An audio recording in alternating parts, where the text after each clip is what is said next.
Your scalp to your feet. I need the question when you speak. Let me ask you some. Some people call it pounds. Some people call it Naira. Some people call it dollars. But what I want to ask you is at what plateau do you choose to retire from the music industry? Ooh. There's no such thing as retirement. If you're not Here we go. working, Here we go. Let's talk about it. Let's talk about it. Let's talk about it. Let's talk you're about gonna it. retire from kicking it? Never. I don't do music for money. I do music because I'm not right in the head. I will continue to do music. And we're Northwest Weirdoz. We do it when we're 80, and they just be like, look at these 80-year-old goofs. They're just Northwest Weirdoz. Right. You know what I And mean? they're just going to be paying to see a bunch of old 80-year-old dudes up on stage. Well, and that's when you Black start. Nasty. That's when you start looking for other people and putting them on and bringing them out, and you use your platform for that. That's And me, I have a limit. So once I'm done with that, I'm gonna become a movie star, not just any movie. Okay. And my name's gonna be Richard Dangler. So what's another name for Richard? Yeah, that explains it all. We just can't say that on camera. All right. You got it. Richard All right. Dangler. that would be Dick Remember that? Fitzwell. You check his OnlyFans. Yeah. Is that like an OnlyFans or? Dick Fitzwell. Yeah. Yeah. None of my mentors have retired yet, man. So I don't even see that in my future, whether it be E40, Snoop Dogg, Lil Wayne, Currency. None of those people that I like, look up to have been able to retire. They've pivoted. So I think pivoting is definitely a thing after you reach a certain amount of accolades, and kind of like what Yak Nasty was talking about, passing the torch to the next generation, giving game and doing it in your own way. But I don't even think there's a finish line to this thing if you love it. And if you're doing it with a finish line in mind, you already lost the race, my baby. Right. I want to add something to that. So you mentioned finish line. Everybody thinks there's a finish line. That's the problem. The love is in the process. That's where There you go. That's where the fun is. There is no finish line. That's why it looks like a mirage. You get closer, it gets moved, or technology changes. You got one thing mastered, and then now there's other platforms. So it's the process. I like that. And personally, I don't always want to have to be the one on camera and rapping on the mic. I would like to get behind other artists. I'm into fashion, so we got a clothing line, like I said earlier, Signature Drip. So we're trying to get behind other artists.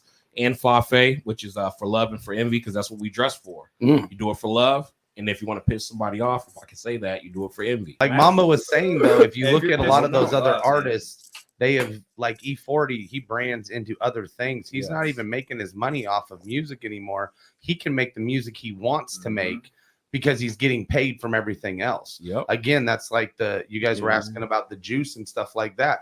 That's where the ideas came from, is from these other artists where you see what they're doing. They're just kind of diversifying their portfolio, if you will. They have enough money to keep themselves relevant. Right. Diversify your bonds. Yeah, right, Wu-Tang.